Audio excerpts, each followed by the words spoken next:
Have you ever felt like you are the expert in the room, but somehow no one is listening to you or maybe even not taking you seriously? Today, I'm going to share 3 communications habits. Yes, habits that you develop every day to help sharpen your voice and elevate your authority. People will listen to you. Is it possible to build a high impact business without sacrificing your well being? The Island Woman podcast is the companion to Caribbean founders and leaders who are replacing hustle with authority.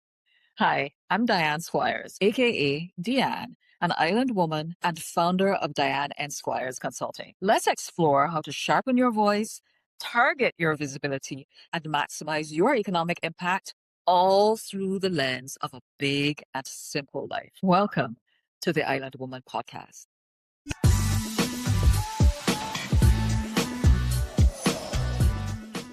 There are some key things that I think help to build authority so that people listen to you and take you seriously.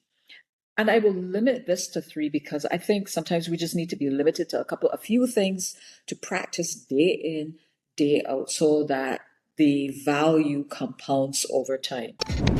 So let us start with number 1, which is don't just be a problem identifier, but be the person who is going to be showing the pathway to a solution. Sometimes people have deep technical expertise in an area, and in addition to that, they're experiencing and noticing problems every day, things that need to be fixed.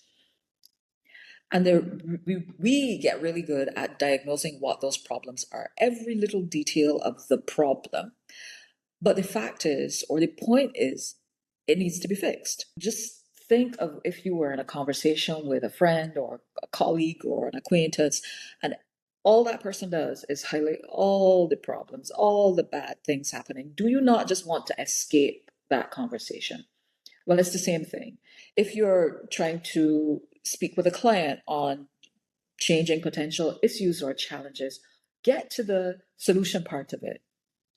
Don't have people sitting there trying to escape a conversation with you because you're not opening a door to what can work and only highlighting what doesn't work. That's an immediate turnoff. So I would say one of the key skills to practice is not just being a problem identifier, but always thinking of how do we create a pathway to a solution. And I say create a pathway to a solution because sometimes the solution isn't always something that you can snap your fingers and it's done. No, you probably have to go through a process to be able to solve it. And if you are the one who can start to think clearly about what that process is, where we are now, where do we need to get to, what's the process to get there, and you can highlight it and articulate it well to the people who need the problem solved, then people will listen to you. People will take you seriously.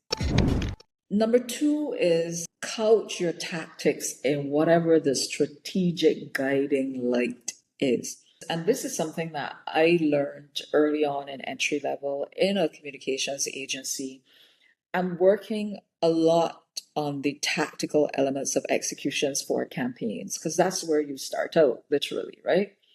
But there's always an opportunity to, for example, if I was going to be placing 5 radio ads and 2 television ads and be responsible for the production of content for social media, that's not the only thing I was doing. What I'm really doing in essence is helping to see a strategy through. There's a big picture of what we want to achieve down the road, and whether that was for a client or whether that is for your specific organization, there's always, the leader always has this view down the road. This is where I would love for this business to be. This is the revenue that I would love to see us generate by this time. This is the kind of client roster that I would love to see us have by or within 3 years. This is what we want to achieve down the road. And when you start putting every tactic that you have, every activity that you do into the context of what's the strategic guiding light, how does this fit into the strategy down the road. So I'm not just placing 5 radio ads and 2 television ads. Earlier this year, we discussed that there's a specific demographic between 45 and 65 who are going to be valuable to us because they're going to help our profit margins significantly. These are the trends in what they buy, and those are the products on which we can earn more. And so this placement targets that demographic in radio, in television, on social media, etc. So all you're doing is putting those specific tactical activities that you're doing into context of the bigger strategy. Couch your tactics in whatever the strategic guiding light is, so that people understand that you have an overall view and you're clear on the overall vision of why you're doing it. Very, very important. This gets you to authority level. Number 3, this is one that I'm calling meeting math. And it all is about being prepared for meetings. Whether you have an agenda or you don't have an agenda, always be prepared to hit 1 to 3 objectives for yourself in a meeting. And I say this because a lot of people go into meetings kind of passively. Okay, what are we going to hear now? Or what is this person going to say now? And you're just sitting there and you're kind of, like what do they call it? A wet blanket? Is it a wet blanket?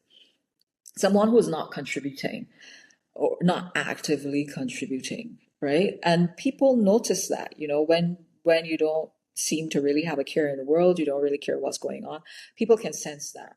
But if you, for every meeting, go in there with 1 to 3 objectives, whether or not you have an agenda, you probably have some kind of background information. You probably know the people who are going to be in the meeting. You probably know what happened yesterday, what happened last week that may have impacted or caused the meeting to be called. You're not totally in the dark. I think there are very few situations where you're completely in the dark if you're working alongside other people, right? So go in there with a plan. What are the 1 to 3 questions I may have to answer in this particular scenario, or that particular scenario, or that particular scenario?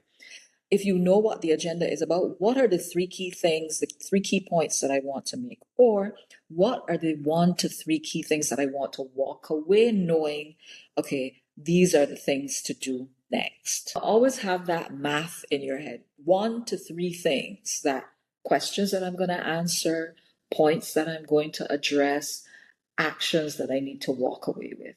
And then you can have something to contribute. You have your 3 questions to ask, whether they're about, okay, what happens next, or whether they're about, these are the key things to address, or whether they are about an idea that you're bringing to the table.